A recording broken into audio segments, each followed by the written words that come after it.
Who's the most important rich person in Israel? Probably Sherry Arison, and there's Nochi Dankner. What's the wealth from? Well, so all of Israel Israel doesn't really have a free market. Israel has is too small to have a genuinely free market. It has cartels. Um, so there's only two or three companies that make dairy products, two or three companies who make cell phones, two or three cable satellite companies, all that. Banks. There's a bunch of banks, but some people own more than one. Um, so you have families that have a controlling share of just about every sector in the country, and they are the people who really run the country, and they have more power than the prime minister in terms of economy for sure, just like in the United States. But in the United States, there's more corporations. Here, it's actually in fewer hands. Right. This is one of the major deficits in Israeli democracy, one that's not talked about because it's very difficult to solve. And they've also harmed Israeli economy by um, pressuring Israel into having tariffs on foreign goods so that they can continue to leverage their domination over the market. Yeah, so you have these oligarchs, basically, friendly oligarchs, nice people.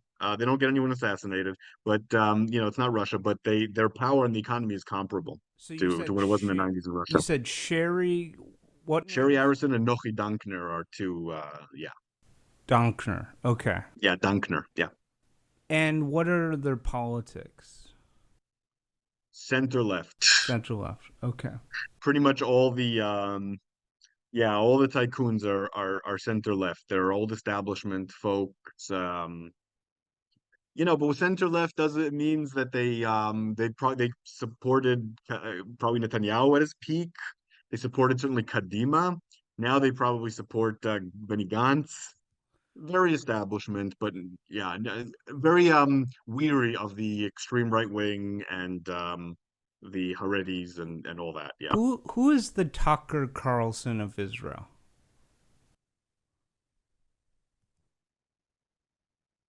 Like TV Uh, right wing pundit. Most yeah, there's what's his name? I'm blanking on Magal is one. Um, Gadi Taub is another. I know Gotti. He speaks English. Okay. Yeah, Gadi Taub was a former professor. He's a real asset to them because he's like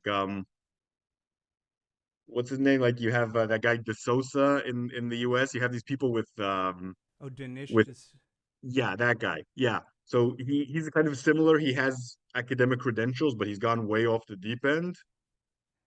He Oh, he I also think has a you're bet. talking about someone else. I don't think I know Dinesh D'Souza went to Dartmouth, but maybe you're talking about Jordan Peterson or something. Mead. There's Yeah. Walter Russell Mead is like that. Okay. Although Russell Mead is more of an intellectual heavyweight Serious. than Yeah. Taub is. But Todd says I Um, used to be a liberal and then I woke up, basically. yes, he's a very interesting man. I used to work with him at Hebrew University. I know him a little bit. He was like a not a pop idol. He presented a pop show on pop music, and he had an earring. He was a cool, good-looking guy. Then he became a professor, a liberal professor, and then he started going to strip clubs a lot to write a book about strip clubs, and he got a very bad reputation, which I will not go into. And then he became a extreme right winger, very in a very populist Trumpian sense. Very, very his views would be very familiar to Americans. He's not really very Israeli in his wingness. He's very international. Orban, Trump, Talks about yeah. the So he's deep like the state. thinker of. Sorry. Yeah, they talk about the Israeli deep state, basically. Yeah. Very similar to what you're used to hearing. Yeah, and Magal also, he was a charismatic anchor man in the establishment, and he's gone more and more right wing as well. There's a few figures like that. Avri Gilad has gotten more and more right wing. He was on my favorite skit show when I was a kid. He was also a liberal guy from Gal Galatz from the Army radio. So yeah, there's a bunch of them. Who's the most important right wing columnist in Israel? Well, by far the most important voice in sort of sane, opinionated right wing by a mile is Arel Segal. Arel Segal's his father was a fundamentalist terrorist who wanted to bomb the Temple Mount. So he grew up in that kind of house, and he's very right wing, but he's also one of the most brilliant, perceptive minds in analyzing Israeli politics. Like I listen to everything he has to say, not only because he has great connections in the Netanyahu um, court more than anyone else, but also because he has prescient analysis. So I think everyone takes him seriously. He's the one right winger I can think of that everyone listens to What because what he outlet? says matters. What Sorry, outlet? What Channel newspaper? 12, Oh, so he's Channel on 12 News. TV. He's on TV. He What writes columns too. what's he He's saying yeah. these days? Is he boosting Netanyahu or Yes, he's definitely boosting Netanyahu. He sees Netanyahu as being undermined by Biden and by the protesters and so on okay, and so forth. okay. Nothing all that unusual about his opinions. What's unusual about him is his competence and prescience, and therefore importance in the discourse, the mainstream discourse, because Channel 12 is a center left station. It's very establishment. It's what used to be Channel 2. And so him having that platform there where he's their most important domestic political correspondent is very important. Who And then all the right wingers who share things on Telegram and WhatsApp and all that, they share him as their one of their icons. But also the left listens to him too. So he's the I most important by a mile. and I heard the biggest podcast in Israel is hosted by this guy Mika Goodman, who I just is this true? You know him? Mika Goodman is Smart he's guy.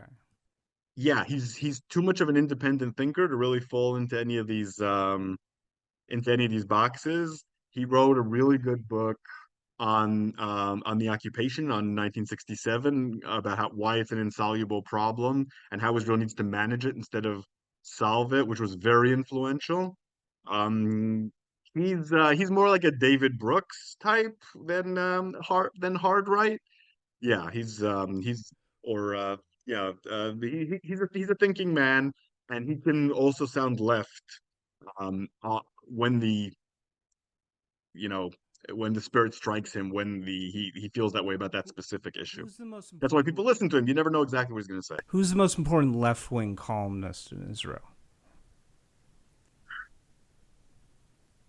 Well, in Israel or abroad, In because Israel. Gideon Levy, In Israel, yeah.